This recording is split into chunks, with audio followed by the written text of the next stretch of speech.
सहनाववतु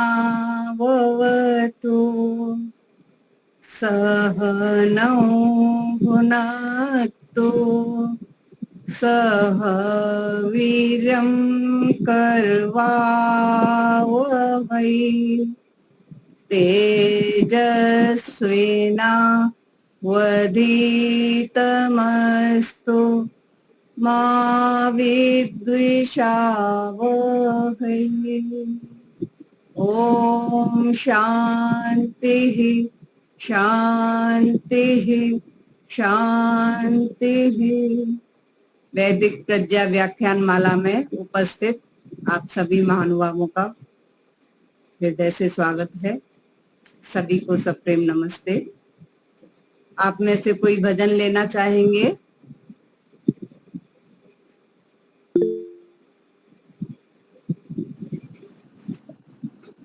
कोई नहीं है? कहीं नाप सा सारे जहान में, पाताल में नहीं न कहीं आसमान में, दाता कहीं नाप सा सारे जहान में। तेरा न रंग रूप कोई ना शरीर है, परिचय सदा मिला तो मिला बेनिशान में, परिचय सदा मिला तो मिला बेनिशान में, पाताल में नहीं न कहीं आसमान में, दाता कहीं नाप सा।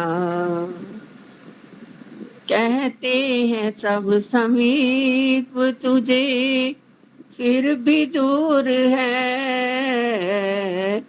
कहते हैं सब समीप तुझे फिर भी दूर है, कैसी विडंबना है तेरे आन बान में, कैसी विडंबना है तेरे आन बान में, दाता कहीं नाप सा सारे जहान में।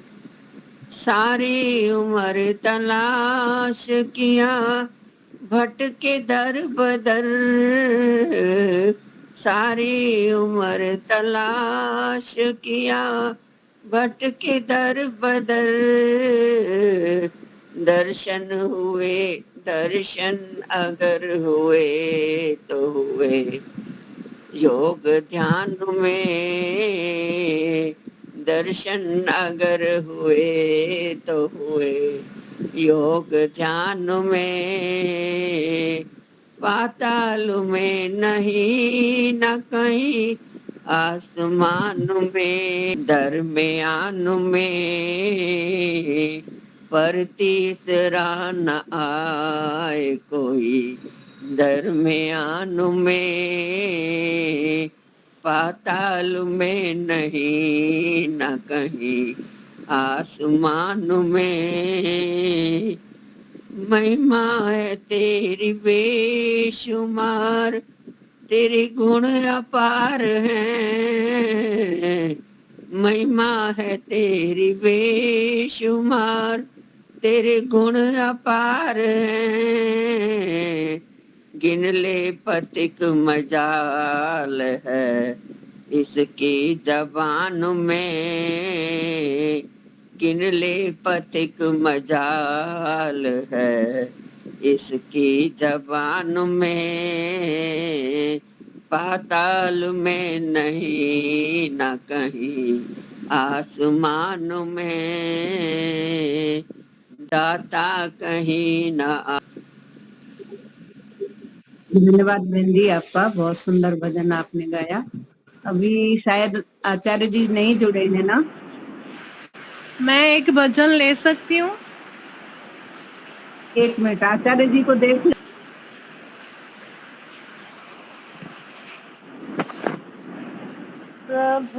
प्यारे से जिसका संबंध है उसे हरदम आनंद ही आनंद है।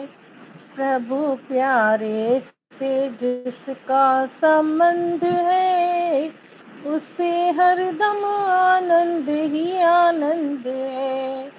झूठी ममता से करके किनारा, झूठी ममता से करके किनारा, सच्चे ईश्वर का लेके सहारा, सच्चे ईश्वर का लेके सहारा, जो उसकी रजा में रजामंद है उसे हरदम आनंद ही आनंद है। जो उसकी रजा में रजामंद है उसे हरदम आनंद ही आनंद है। जिसकी कथनी में कोयल सी कुहक है, जिसकी करनी में फूलों सी महक है, जिसकी कथनी में कोयल सी कहक है, जिसकी करनी में फूलों सी महक है। प्रेम नरमी ही जिसको, प्रेम नरमी ही जिसकी सुगंध है उसे हरदम आनंद ही आनंद है। प्रेम नरमी ही जिसकी सुगंध है उसे हरदम आनंद ही आनंद है। निंदा निंदा चुगली न जिसको सुहाए, बुरी संगत की रंगत न भाए। सत्संग ही जिसको पसंद है उसे हरदम आनंद ही आनंद है। सत्संग ही जिसको पसंद है उसे हरदम आनंद ही आनंद है। दीन दुखियों के दुख जो मिटाए, बन के सेवक भला सबका चाहे। दीन दुखियों के दुख जो मिटाए, बन के सेवक भला सबका चाहे। नहीं जिसमें घमंड और पाखंड है उसे हरदम आनंद ही आनंद है। नहीं जिसमें घमंड और पाखंड है उसे हरदम आनंद ही आनंद है। प्रभु प्यारे से जिसका संबंध है उसे हरदम आनंद ही आनंद है, उसे हरदम आनंद ही आनंद है। धन्यवाद समय देने के लिए। बहुत सुंदर भजन आपका, बहुत सुंदर, बहुत बहुत धन्यवाद।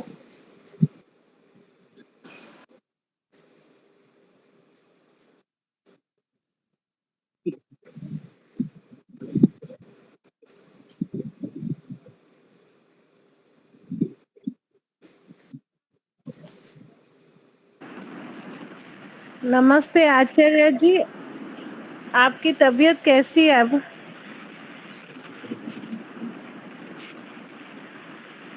नमस्ते आचार्य जी। Hello hello. नमस्ते आचार्य जी, आप आवाज सुन रहे हैं? हेलो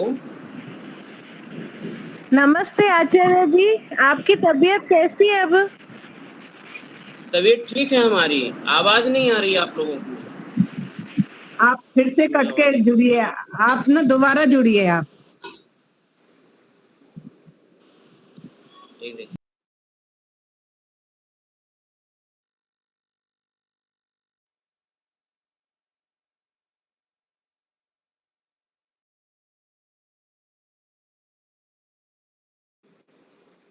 नमस्ते आचार्य जी। हाँ,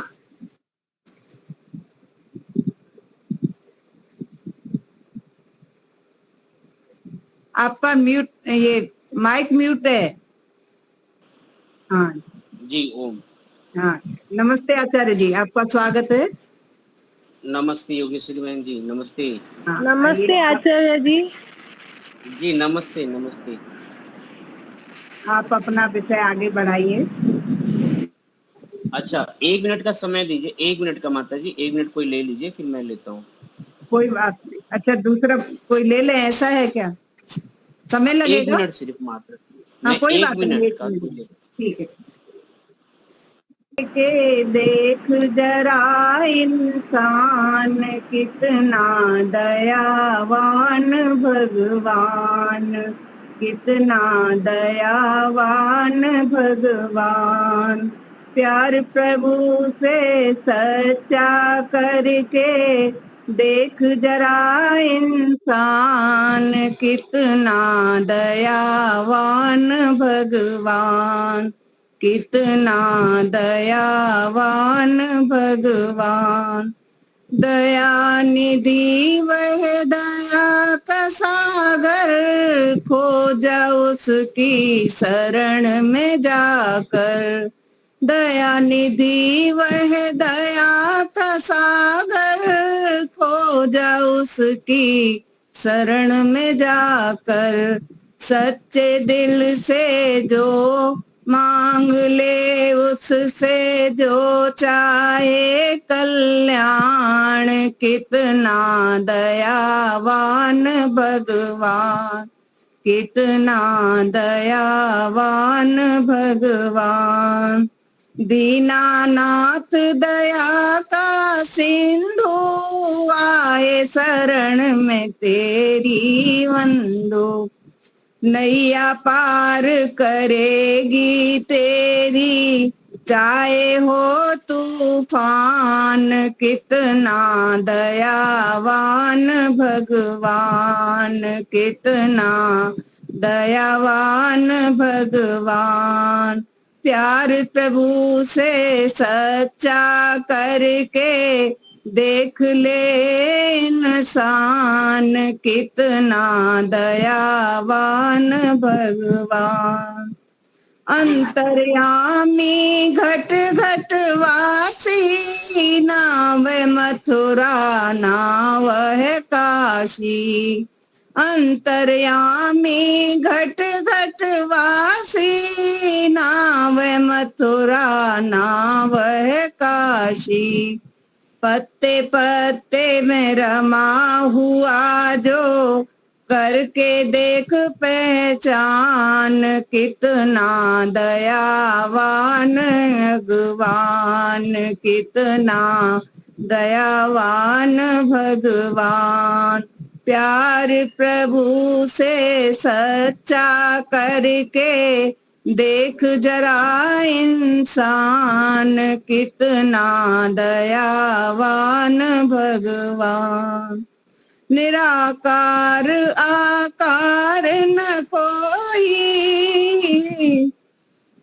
सर्व सृष्टि उसमें पिरोई। यह संसार उसी की प्रतिमा, उसका रूप महान, कितना दयावान भगवान, कितना दयावान भगवान। प्यार प्रभु से सच्चा करके देख जरा इंसान, कितना दयावान भगवान, कितना दयावान भगवान।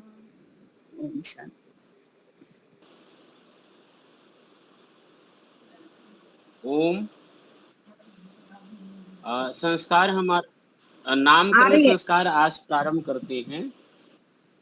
जी मेरी आज नामकरण संस्कार हम प्रारंभ कर रहे हैं। जातकर्म संस्कार लगभग में हो गया है और निष्कर्मण संस्कार भी हो गया है। आज प्रारंभ होगा नामकरण संस्कार। एक बार ओम का उच्चारण करेंगे, समय बहुत ज्यादा हो गया है तो नामकरण के साथ में एक बार आप सब लोग मेरे साथ ओम का उच्चारण करेंगे। ओ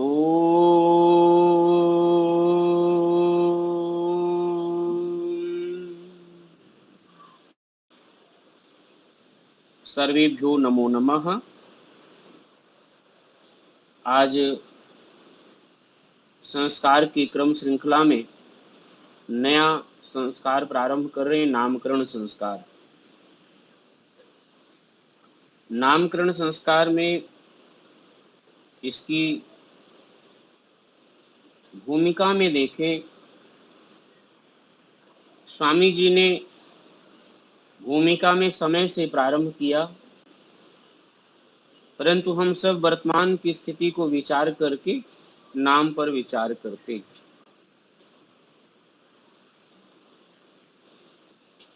नाम पर विचार ये है कि प्रथम वह नाम सार्थक होना चाहिए। सार्थक का अभिप्राय है कि वो अर्थवान होना चाहिए। हम ऐसा नाम रखें जो हमारी भारतीय संस्कृति का सम्वाहक हो, भारतीय संस्कृति का प्रतीक हो, वैदिक संस्कृति का प्रतीक हो। जो देश, जो समाज, जो जाति के लोग अपनी परंपराओं के सम्वाहक होते हैं, उनकी स्थिति सदैव सम्मान पूर्वक रहती है। जो लोग अपनी परंपरा, अपनी संस्कृति को मिटा करके आगे बढ़ते हैं, उनका सम्मान कहीं नहीं होता है कालातीत में, अथवा कालांतर में भी उनका सम्मान, उनका मान नहीं रहता। आज हम लोग जो वैदिक संस्कृति है, जो वैदिक परंपरा है, उसमें से कई बातें हो सकती हैं, कई बातों पर विचार भी हो सकता है, परंतु आज एक विषय है नाम। नाम में भी बहुत सारी विकृतियां आ रही हैं। हमें जब नाम रखना होता है तो कुछ तो अर्थवान नाम रखते हैं, लेकिन कुछ विदेशी परंपराओं से प्रभावित होकर के और उसका नाम विदेशी परंपरा के अनुसार रखते हैं। एक बार हम नामकरण संस्कार करा रहे थे, तो नामकरण संस्कार में वो लोग विदेश में रहने वाले परिवार के लोग थे, भारतीय थे। उन्होंने कहा कि यद्यपि भारतीय नामों के अनुसार नाम रखते हैं तो भेदभाव होता है। दूसरा, उन्होंने कहा कि ऐसा नाम रखिए, पहले से वो नाम चुन करके लाए हुए थे कि यही नाम रख दिया जाए। लेकिन दूसरे संस्कृति की तुलना जब विचार करिए तो कोई मुस्लिम अपने नाम के आगे जो नाम रखता है वो ऐसा नहीं रखता। उसका वास्तविक नाम वो कुरान से जुड़ा हुआ रहेगा। ईसाई भी प्रायः ऐसा ही नाम रखते हैं जो बाइबल से जुड़ा रहेगा। उनकी अपनी संस्कृति, अपने देश से पहचान उनका जुड़ा रहेगा उनके नाम के आगे, अथवा अपने समाज के नाम के आगे उनके नाम से पता चल जाता है कि ये किस समाज के। अस्तु, तो नाम जो है केवल नाम नहीं मात्र है, नाम बल्कि एक अपनी परंपरा का, अपने देश का संवाहक है। भारतीयता का पहचान भी होता है नाम से। वो नाम सुनकर के लोग को पता चलेगा कि ये कहाँ के रहने वाले। हम लोग भी नाम सुनते हैं तो नाम जब पढ़ा मिलेगा तो गुजरात के लोग अपने नाम के आगे अपने पिता का नाम, वही महाराष्ट्र के लोग भी दक्षिण भारत अथवा मध्य भारत, नाम से पता चलता है ये किस जगह के रहने वाले। उत्तर भारत के लोग भी नाम अपने रखते हैं और यह भी पता चलता है कि इसी देश के लोग हैं, इसी भारत देश के लोग। लेकिन वर्तमान में अथवा भविष्य में आने वाले समय में अभी इसकी मात्रा तो बहुत कम है, लेकिन धीरे धीरे लोग अपनी संस्कृति को छोड़ रहे हैं। यह विचारणीय विषय है। दूसरा, नाम जो होता है वो व्यवहार के लिए होता है।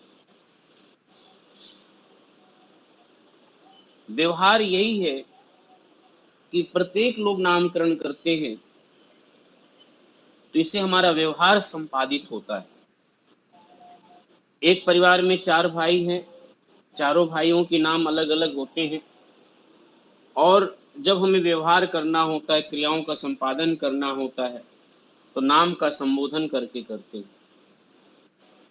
परिवार ही वह विश्व की एक इकाई, एक ऐसी संस्था है कि जो सबका प्रतिनिधित्व करता है, समनिधित्व करता है। और हम लोग जहां तक मानते हैं, परिवार उसी को मानते हैं जो एक छत के नीचे 3 पीढ़ियां रहती हैं। यदि एक छत के नीचे 3 पीढ़ियां रहती हैं, उसी को हम लोग परिवार मानते हैं। और व्यवहार के लिए नामकरण किया जाता है।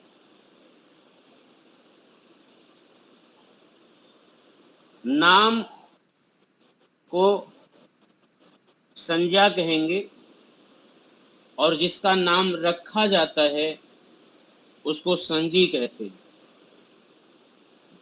संज्ञा और संजी को समझे बिना व्याकरण, संस्कृत व्याकरण में व्यवहार नहीं होता, क्योंकि महर्षि पाणिनि ने 8 अध्याय में अष्टाध्यायी के सूत्रों की रचना किया, तो प्रथम अध्याय संज्ञा प्रकरण का ही रखा है। बहुत सारे सूत्र संज्ञा प्रकरण के हैं प्रथम अध्याय में। वो इसीलिए वहां पर पढ़ाया जाता है कि उन सूत्रों से वर्णों का जो व्यवहार करना होता है, प्रत्यय का व्यवहार करना होता है, वो लोग समझ सकें कि जब ये संज्ञा का लिया जाएगा, संबोधन किया जाएगा, तो ये वर्ण अथवा ये प्रत्यय ये आ जाएंगे। और इसी से जब संज्ञा प्रकरण यानी नाम का करण का लोगों को पता चलता है, तो संस्कृत का व्यवहार करना उनके लिए सरल हो जाता है, और वो बड़े अच्छे से व्याकरण में गति पा जाते हैं। ये तो व्याकरण के प्रकृति, प्रत्यय और इन सब के विषय में रहा। परंतु यही चीजें जब हमारे घर में नवजात शिशु का जन्म होता है, उस नवजात शिशु का व्यवहार पूरा जीवन चलता है। जो नामकरण उसका बचपन में होता है, वो मृत्यु पर्यंत चलता रहता है, और उसी नाम से उसको संबोधित करते हैं। इसी से जाना जा सकता है कि नाम कितना महत्वपूर्ण है, और इसको बिना विचार किए, बिना चिंतन किए, बिना बुद्धिमानियों से पूछे हुए नामकरण का कभी भी नाम नहीं रखना चाहिए। 16 संस्कारों में एक संस्कार नामकरण का वह इसीलिए आया कि एक संतान का जो नाम दिया जाता है, वो नाम उसके जीवन तक चलेगा, और जब भी नाम बदलेगा यदि, तो संस्कारों के माध्यम से ही नाम बदलेगा।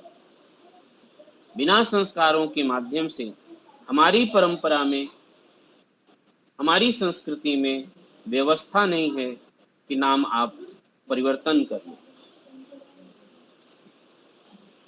और वह नाम से जाना जाता है, और जब कोई व्यक्ति वो नाम बोलता है,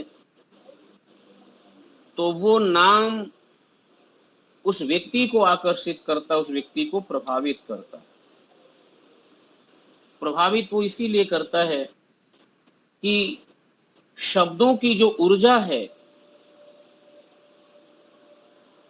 आज हम सबको उस ऊर्जा को समझना होगा। इसको ऐसे ही समझ लीजिए, जब कोई आपको अच्छे शब्दों से संबोधित करता है, तो आपको प्रसन्नता होता है,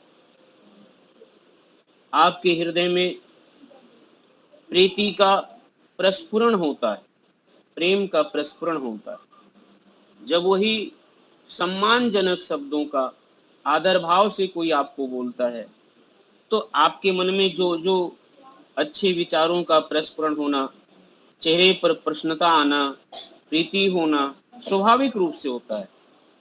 लेकिन जब वही अच्छे शब्दों का प्रयोग ना करके तीखे शब्दों का, तीव्र शब्दों का, अभद्र शब्दों का या अपशब्दों का प्रयोग करता है, अपशब्दों का प्रयोग करता है, तब क्रोध, द्वेष अथवा उपेक्षा का भाव हृदय में उत्पन्न होता है और जो शरीर पर प्रतिकूल प्रभाव देता है। नाम जब नामकरण होता है तो नाम जो शब्द है वह शब्दों का प्रभाव चित्त पर, मन पर विशेष करके पड़ता ही है। तो मेरे तरफ से यह निवेदन है कि नामकरण उन्हीं शब्दों से होना चाहिए जिनमें ऊर्जा का संचार हो, जो शब्द अपने महत्वपूर्ण अर्थों को लिए हुए हो, ऐसे शब्द हों। आइए, स्वामी जी ने जो संस्कार विधि में लिखा कि नामकरण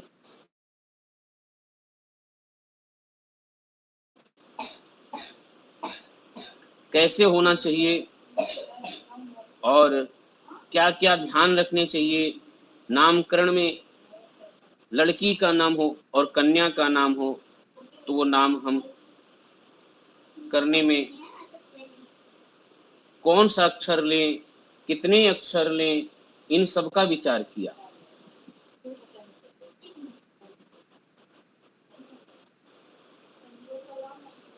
संसार में जितने वस्तुओं का हम व्यवहार करते हैं, चाहे जड़ वस्तु हो अथवा चेतन, प्रत्येक पदार्थ का कोई ना कोई नाम होता है। अब जो फल फूल अन्न है, प्रत्येक अन्नों के नाम, प्रत्येक साग सब्जी के फल फूल के नाम, और उन्हीं नाम से हम लोग उस पदार्थ का व्यवहार करते हैं। अब ये द्रव्यवाची नाम हो, यानी द्रव्यवाची संज्ञा हो, समूहवाची संज्ञा हो, जातिवाची संज्ञा हो, बिना इसके हम व्यवहार नहीं कर पाते।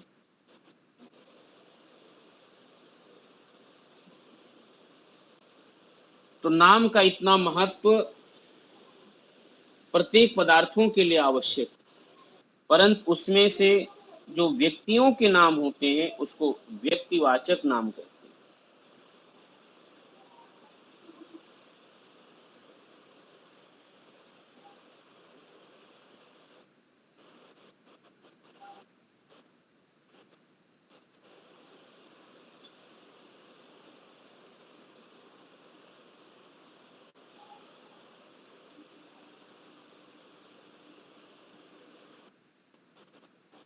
जो क्रियात्मक, व्यवहारात्मक, उपयोगात्मक हो सके वही नाम हम लोग रखते हैं।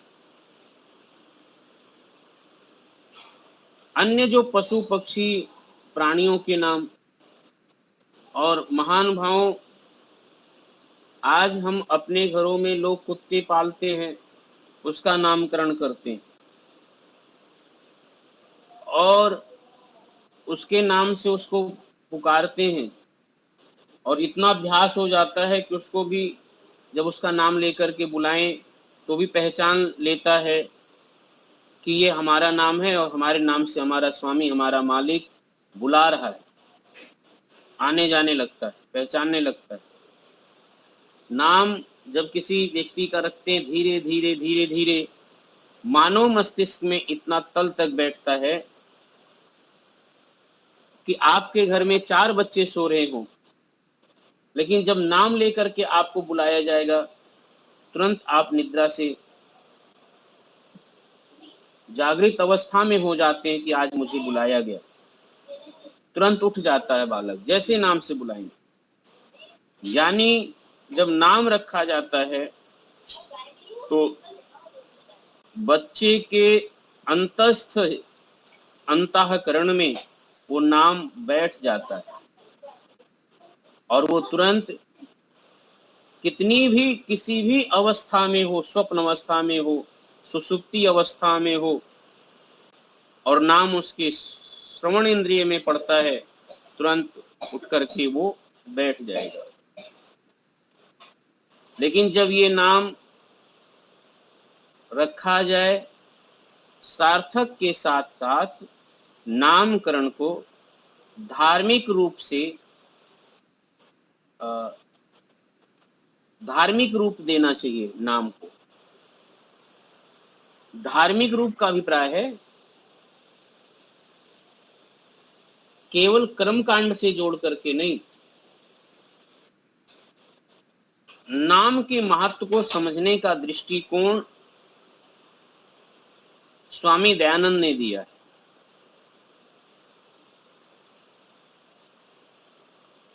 और प्रत्येक माता पिता का, वृद्ध जनों का यह कर्तव्य है कि संतान को ऐसा नाम दे जो उसे हर समय जीवन के किसी लक्ष्य, किसी उद्देश्य की याद दिलाता रहे।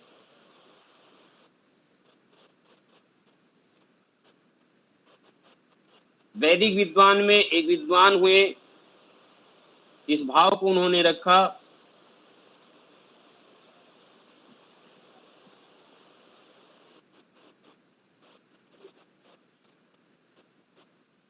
कि नाम ऐसा रखना चाहिए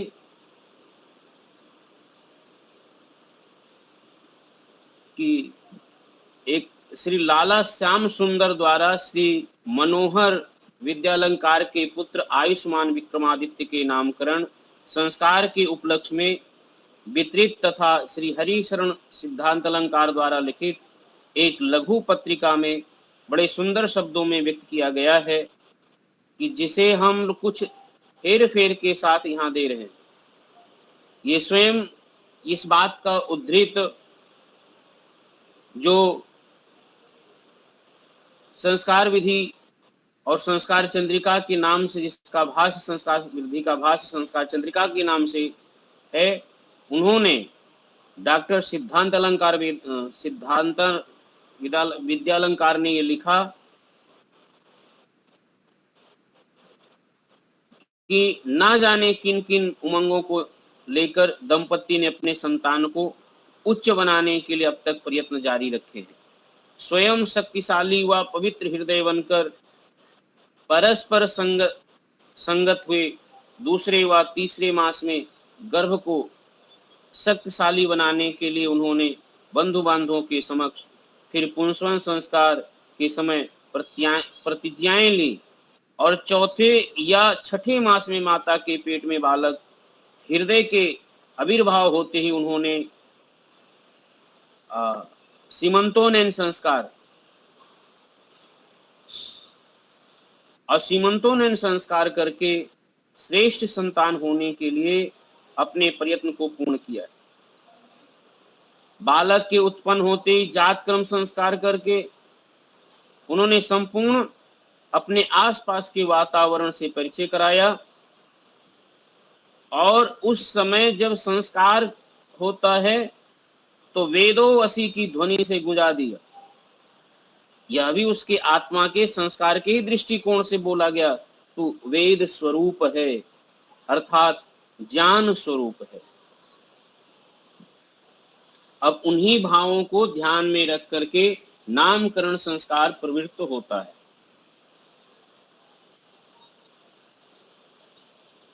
तो निवेदन यही है कि हमें इस समय इन भावों को समेट करके,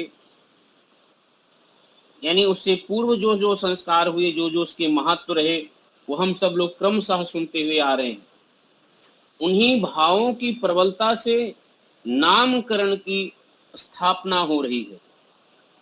जैसे हम लोग याद रखें कि हर चीज को स्थापित करते हैं, प्रतिष्ठित करते हैं। आज जो नाम उस बालक को देंगे वही नाम उसकी प्रतिष्ठित होगा, उसी नाम से पूरे जहां जहां जाएगा, जहां जहां रहेगा, उसकी यश कीर्ति फैलेगी, उसी नाम से उसकी प्रतिष्ठा होगी, उसी नाम से वो प्रतिष्ठित होगा।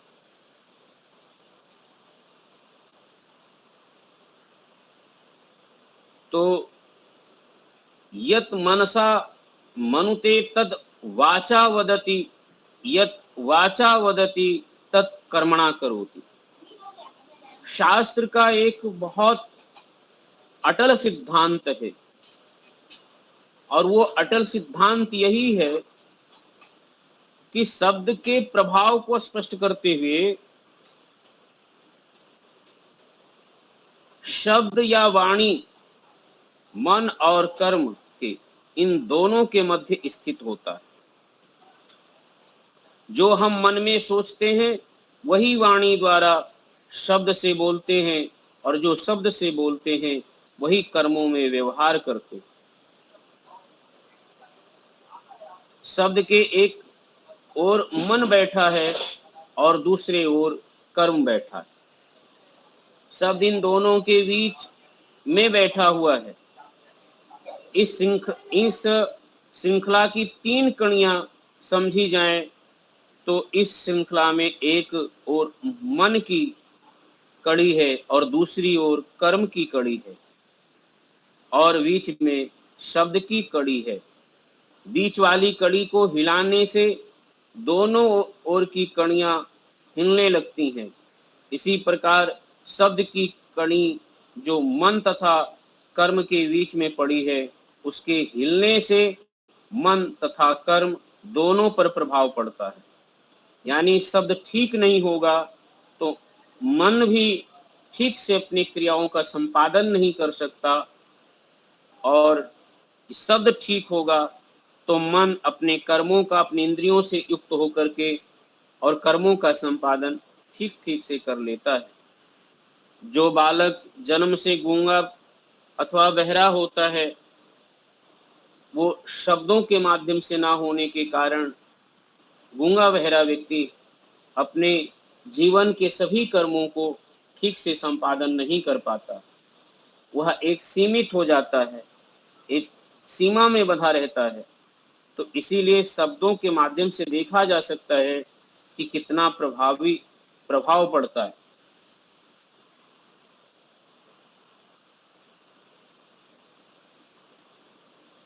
इस दृष्टि से सोचा जाए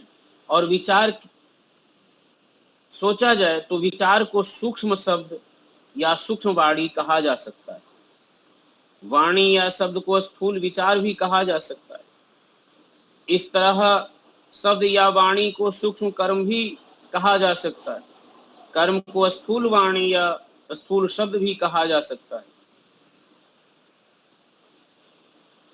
विचार, शब्द और कर्म को एक दूसरे से पृथक कर देना संभव नहीं है।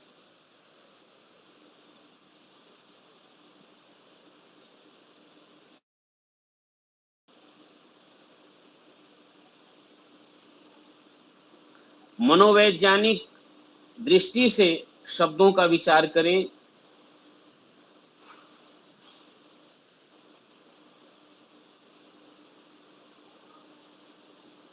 कि मैं उनको विचार यद्यप दूषित हो जाते हैं तो व्यक्ति विक्षिप्त अवस्था में चला जाता है, और विचार धीरे धीरे जो चिकित्सक होते हैं उसी जो मानसिक विक्षिप्त अवस्था के लोग हैं, जो चिकित्सक होता है उनके विचारों को ठीक करता है और व्यक्ति स्वस्थ हो जाता है। जब हम अपने जिनकी मनोविकृतियां विकृत हैं, जो मानसिक समस्याओं से ग्रसित होते हैं, तनाव से ग्रसित होते हैं, वो लोग जाकर के काउंसलिंग करते हैं, अथवा उनके जो अभिभावक होते हैं वो लोग काउंसलिंग करवाते हैं। जब काउंसलिंग करवाते हैं तो उसमें डॉक्टर जो होता है, चिकित्सक जो होता है, वो सिर्फ उसके विचारों का ही, उसके सोच का ही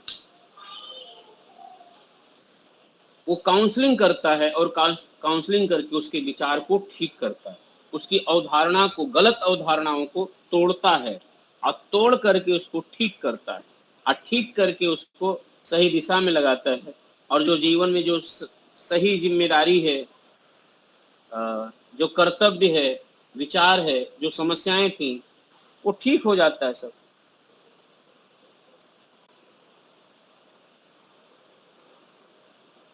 जो लोग नाम का संकीर्तन करते हैं, देखिए हमारे समाज में, परिवार में या सनातन संस्कृति में, आर्य समाज में तो बहुत कम है, लेकिन और समाज में देखें, पौराणिक समाज में देखें, नाम संकीर्तन बड़ा महत्व रखता है। वो अपने इष्ट, जिसको इष्ट मानते हैं, उनका नाम और उनके नाम का जप करना, बार बार नाम लेना, फिर नाम के अनुसार वैसा उसी का चिंतन मनन करना, ये करते रहते हैं लोग। कुछ संदर्भ में वो बात ठीक भी है और कुछ संदर्भ में इसकी मान्यता देते भी हैं और कुछ आर्य समाज नहीं भी मानता। परंतु तद जपः तद भावनम की मान्यता हम सबकी भी है। इसमें हम विशेष और तो नहीं जाना चाहते इस तरफ, लेकिन इतना जानना चाहते हैं कि जब वही ईश्वर का मुख्य नाम, निज नाम ओम है और उसी प्रणों का जप करते हैं, तब कितना रचनात्मक, सकारात्मक और अपनी आध्यात्मिक विकास यात्रा की ओर हम बढ़ते हैं नाम जपने से, नाम के उसमें से। तो शब्दों का प्रभाव ऋषियों ने अपने समाधि में देखा कि कितना महत्वपूर्ण होता है और तब निकाल करके हम लोगों को दिया है।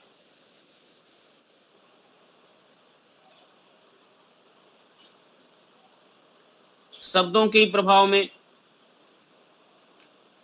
जिनका उपनयन संस्कार होता है, उसी समय गायत्री मंत्र की दीक्षा दी जाती है और गायत्री मंत्र को जप के लिए ही निर्देश दिया जाता है। और बालक गायत्री मंत्र का जप करता है, यदि वही गायत्री मंत्र का जप ना करे तो उसकी बुद्धि, उसके विचार, उसकी चंचलता सब बिगड़ता है। और तब आचार्य कहता, देखो तुम गायत्री मंत्र का जप नहीं कर रहे हो, तुम्हारी बुद्धि शुद्ध कैसे होगी। वहीं उसे विधि पूर्वक, श्रद्धा पूर्वक, भक्ति पूर्वक गायत्री मंत्र जप करने के लिए कहा जाता है, ताकि गायत्री मंत्र के अर्थ पूर्वक जप करने से बुद्धि की शुद्धि होती है।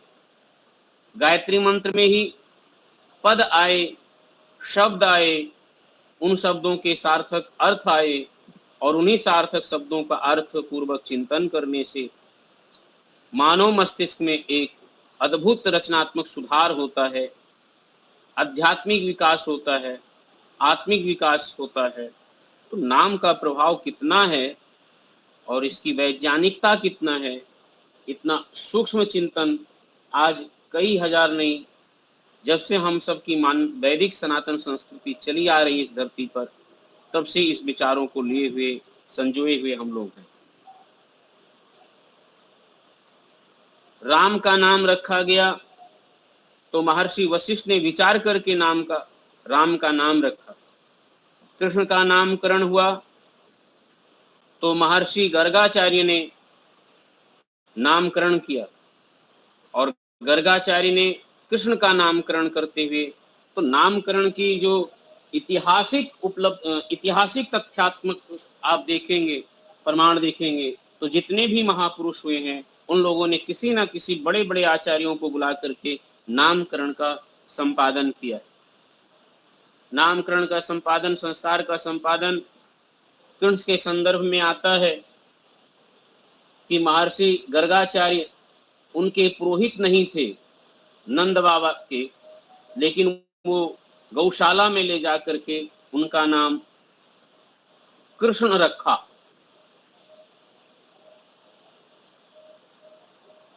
और वही राजभवन में महर्षि वशिष्ठ ने राम का नाम रखा और दोनों बड़े विचार करके नाम रखे। लेकिन राम का पूरा नाम रामचंद्र है नामकरण में, और कृष्ण का नाम भी कृष्णचंद्र है।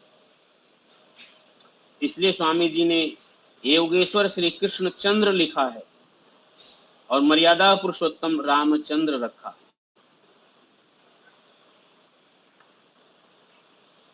तो शब्द क्या है? नाम का ही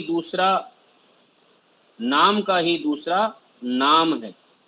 प्रत्येक शब्द एक नाम है जिससे हम किसी अर्थ को ग्रहण करते हैं।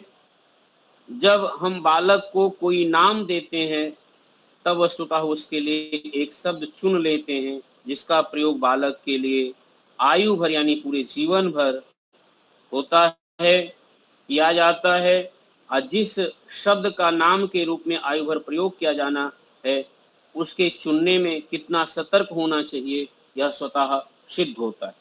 हमें स्वतः महत्वपूर्ण बातें चलती। अब नाम का चुनना, यही तो सावधानी है कि हम नाम का चुनाव कैसे करें। चुनाव करने के लिए स्वामी दयानंद ने थोड़ा तो रखा है संस्कार विधि में, लेकिन उसको यहाँ पर संस्कार विधि में हम लोग प्रत्येक सप्ताह में विस्तार पूर्वक के देखेंगे। यह संस्कार बहुत महत्वपूर्ण है और महत्वपूर्ण होने के साथ साथ बहुत सार्थक और आवश्यक भी है, और आवश्यक ही नहीं अनिवार्य भी है। तो अगली कक्षा में हम सब लोग नाम चुनने की प्रक्रिया को और रखेंगे। जैसे संतान का नाम चुनना हम सबके लिए शास्त्रों को जानना बहुत आवश्यक है। शब्द में जो कल्पना किया जाता है व्याकरण की दृष्टि से, उसकी प्रकृति क्या है, प्रत्यय क्या है और अर्थ क्या है। ऐसा ही विद्वान शब्दों को ठीक से समझ सकते हैं और व्यवहार के लिए दे सकते हैं। और जिन्होंने स्वामी दयानंद के संस्कार विधि को पढ़ा है क्रमशः, वो लोग बहुत अच्छे से नामकरण का चयन करते हैं। तो कभी भी जब चुनाव करना हो तो हमें विद्वानों से भी इसका परामर्श लेना चाहिए। विद्वान की अनुपस्थिति में जो लोग, आजकल तो ऐसा नहीं कि विद्वानों की अनुपस्थिति हो, परंतु नहीं है तो जो लोग धार्मिक हैं, विद्वान हैं, अपनी संस्कृति से प्रेम करते हैं, शब्दों को समझते हैं, उनसे भी विचार परामर्श लेकर के हमको ये करना चाहिए। कभी कभी हम लोग कहते हैं कि भाई ये हमारे घरों में सबसे बड़े हैं, बुजुर्ग हैं, इन्होंने जो नाम रख दिया वही चलेगा। ऐसे में कभी कभी शब्दों का चयन चुनाव ठीक नहीं हो पाता और बालक एक गलत नामों के साथ जीवन भर जीवन जीता है, जो उस शब्द का अर्थ सही नहीं होता। तो इसलिए वैदिक संस्कृति में प्रेम रखने वाले, वैदिक संस्कृति में जो श्रद्धा और विश्वास रखते हैं, उन्हें हम निवेदन पूर्वक यही कहेंगे कि नामकरण के समय जो चुनाव करना है वो बहुत अति आवश्यक है। चुनाव करते समय जो जो शास्त्र संकेत किया है कि इन इन बातों का ध्यान हमें रखना चाहिए। नाम ऐसा होना चाहिए जिसे सुनकर हमारे सगे संबंधी, कुटुंबी या परिवार के लोग भी जान सके कि हमारी संतान के प्रति क्या आकांक्षाएं हैं। हम जाने, हमारे जान पहचान के लोग जाने, हमारे समाज के लोग जाने, हमारी संतान स्वयं जाने कि उसके माता पिता उसके प्रति किन आशाओं को अपने हृदय में संजोकर उसका नामकरण रखा है। अपने नाम को जब बालक बार बार सुनेगा तो उसके हृदय, मन, मस्तिष्क में अवश्य वो नाम निहित होता है, भावनाओं से प्रभावित होगा। इस दृष्टि से नाम का चयन विषय में, शास्त्रों में जो विधान दिए गए हैं वो अत्यंत महत्वपूर्ण है। इन विधानों में, निम्नों में हम आगे वर्गीकरण करके और देखेंगे जो लोग किस प्रकार के नामकरण करते हैं उसका क्या प्रभाव पड़ता है, जिस प्रकार अब होता है वह भी विचार करेंगे। तो समय को ध्यान में रखते हुए यहीं पर अपनी बात को विचार देता हूँ। समय हो गया है संभवतः, तो विराम देते हुए फिर अगली कक्षा में अगले सप्ताह के लिए आप लोगों के बीच उपस्थित होंगे। आप सब इतना प्यार स्नेह देते हैं, और आज ऐसे ही था कि दवा खाया और दवा खा करके हम सोचे कि 4 बजे कक्षा लेना है, आंखें ही नहीं खुली। और दीपालिका बहन की फोन आया तो उनसे भी 5 मिनट में मांगा, तो मैं थोड़ा देर हुआ। इसके लिए समूह में मैं विनम्रता पूर्वक सभी से क्षमा प्रार्थी हूँ और अपने दोस्त को स्वीकार करता हूँ। परिस्थितियाँ ऐसी ही हैं, तो जिनको भी थोड़ा बहुत कष्ट हुआ हो कि कम समय में आया, तो उन सबसे विनम्रता पूर्वक मैं क्षमा चाहता हूँ। गलतियां हैं पर स्वीकार करिए, ऐसे ही अब हूँ अभी, और जैसा हूँ ऐसे ही सामने प्रस्तुत करता हूँ।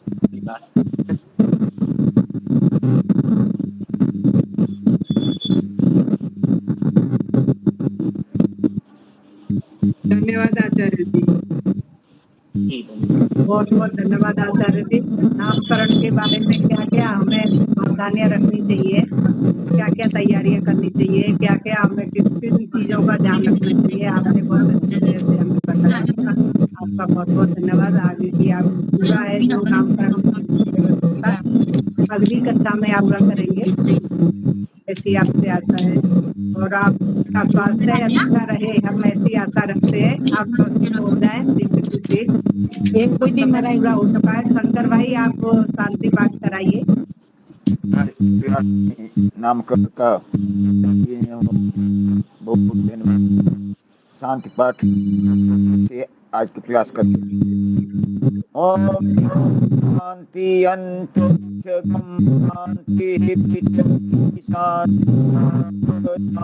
शांतिरोषधयः शांति वनस्पतयः शांतिर्विश्वे देवा शांतिर्ब्रह्म शांतिः सर्वं शांतिः शांतिरेव शांतिः सामा शांतिरेधि। ओम शांति शांति शांति। यह घोष जो बोला तो अभय सत्य अधिक धर्म की जय। मर्यादा पुरुषोत्तम भगवान राम की जय हो। राज भगवान कृष्ण की जय हो। की जय हो। युग संवर्धक नरसी जान की जय हो। भारत माता की जय हो। गौ माता की पालन करो। देश के हमारे की जय हो। जय हो। देश की ज्योति चलती रहे ऊंचा रहे